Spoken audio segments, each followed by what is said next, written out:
The path of spiritual awakening is often portrayed as a journey towards enlightenment, peace, and understanding, a process that leads to profound personal transformation. However, what is less discussed are the dangers and challenges that can arise on this path. From Eastern philosophies to Western mysticism, they warn that awakening can bring about intense mental, emotional, even physical struggles. The experience of awakening can shatter one's previous understanding of reality, leaving the individual vulnerable, confused, or overwhelmed. This is because it often involves confronting one's shadow self, the parts of the psyche that have been repressed or ignored. In Jungian psychology, the shadow represents the hidden, unconscious aspects of the self that must be integrated for true personal growth to occur. But confronting the shadow can be difficult and unsettling, as it forces one to face aspects of themselves they may not be ready to accept. In Buddhism, the path towards enlightenment is sometimes compared to walking a razor's edge. While the ultimate goal is liberation from suffering, the journey itself can be filled with discomfort and existential uncertainty. Spiritual teachers like Ramana Maharshi and Carl Jung both noted that awakening can feel like a descent into madness before the clarity comes. It is, as they described it, a death of the ego, the collapse of the familiar self, which can lead to a profound sense of disorientation. Carl Jung was one of the most influential figures in psychology. He warned that spiritual experiences, particularly those that awaken the unconscious mind, could trigger psychological crises. He called this phenomenon psychic inflation, where an individual becomes overwhelmed by the contents of the unconscious mind. In Tibetan Buddhism, the concept of bardo describes transitional states, including moments of spiritual awakening. The bardo can be frightening because it represents a space where one's previous identity dissolves. A new understanding emerges, but only after the individual faces their inner fears. One of the most dangerous aspects of spiritual awakening is what mystics call the death of the ego. While this is a necessary part of the journey, it's also deeply unsettling. Without proper guidance and preparation, one may find themselves in a crisis. The concept of ego death is central to many spiritual traditions. This dissolution of the personal identity, stripping away of one's ego defenses and constructs. While it sounds liberating, the experience can be terrifying because it feels like a complete loss of self. The ego, which has shaped our sense of identity and understanding of the world, dissolves, leaving us exposed to the vast, overwhelming nature of reality. Mystics and sages throughout history have described ego death as both a necessary and perilous step on the road to enlightenment. In Hinduism, it's associated with the dissolution of ahankara, the sense of I-ness. The practitioner realizes that the self is an illusion, but this realization, again, freeing and terrifying.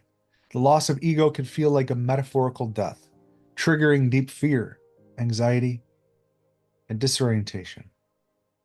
In the Christian mystic tradition, St. John of the Cross described this process as the dark night of the soul.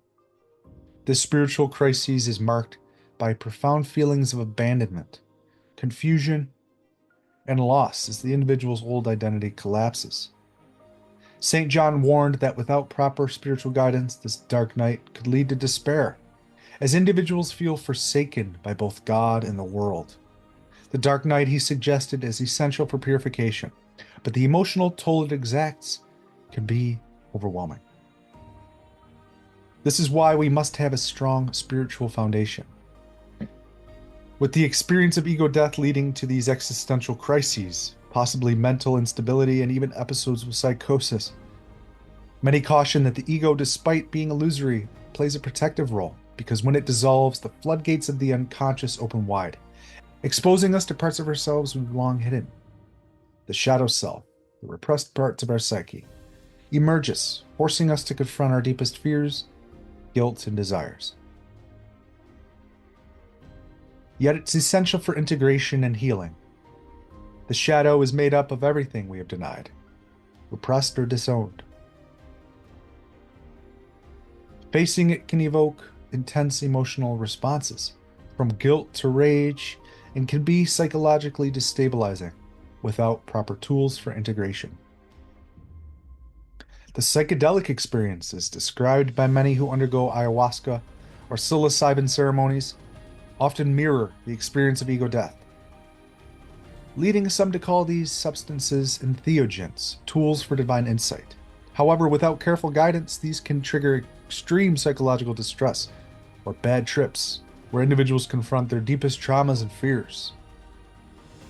In Taoism, the concept of wu wei, or non-action, is not about doing nothing, but about releasing control, an action that terrifies the ego. Letting go of the ego's control is seen as a way to align with the natural flow of life. But it evokes fear, as it involves surrendering to the unknown. While the dissolution of the ego is a powerful step towards enlightenment, it can also lead to what is known as a spiritual emergency. This is when the awakening process becomes overwhelming, and the individual's mental and emotional stability begins to unravel. The term spiritual emergency was coined by Stanislav Grof, a psychiatrist and researcher of non-ordinary states of consciousness. He defined it as a crisis that arises when the process of spiritual awakening becomes too intense, too fast, or too overwhelming for the individual to integrate. During a spiritual emergency, the boundaries between the conscious and unconscious mind blur, causing someone to experience altered states of consciousness, visions, or even a breakdown of reality as they know it. One is said to experience a flood of archetypal imagery and profound insights that challenge their sense of self and reality. In a Kundalini awakening, the rise of spiritual energy from the base of the spine to the crown of the head is said to bring about spiritual enlightenment. However, if the energy rises too quickly or the individual is unprepared, it can cause some of these same side effects. In traditional practices, this process is closely guided by a guru. But in modern times, many individuals attempt to trigger Kundalini on their own. Similarly, in the shamanic traditions of South America, initiates who undergo ayahuasca ceremonies report intense spiritual crises, where they are forced to confront their deepest fears and traumas. One must be sure they're able to return to everyday life. Shamans aware of this danger emphasize the importance of spiritual grounding and community support. Traditional spiritual teachers like the Dalai Lama or Ram Dass emphasize the importance of taking the spiritual journey slowly, allowing the mind and body to adjust before moving to deeper levels of awakening. Back to Stanislav Grof. He developed holotropic breathwork as a tool for safely exploring these states. Now, more on the physical dangers related to Kundalini and energy imbalance. In yogic philosophy, Kundalini energy is described as a coiled serpent at the base of the spine, representing dormant spiritual energy. When this energy is awakened, it travels up the spine through the chakras, or energy centers. While Kundalini awakening is viewed as the ultimate goal, it also comes with risks. If released too quickly, or if the body's energy channels, known as nadis, are not prepared, it can cause physical symptoms ranging from mild discomfort to severe pain. Practitioners have reported experiences of hot flashes, tremors, muscle spasms, and even paralysis during a premature Kundalini awakening. One must be pure and mentally stable before attempting to awaken this powerful force. In Chinese medicine, the concept of qi or life energy parallels this concept of Kundalini. Energy that flows through the body, providing health and vitality. But when it becomes blocked or overactivated, it can lead to imbalance or illness. Here we have Qigong, designed to safely regulate this energy.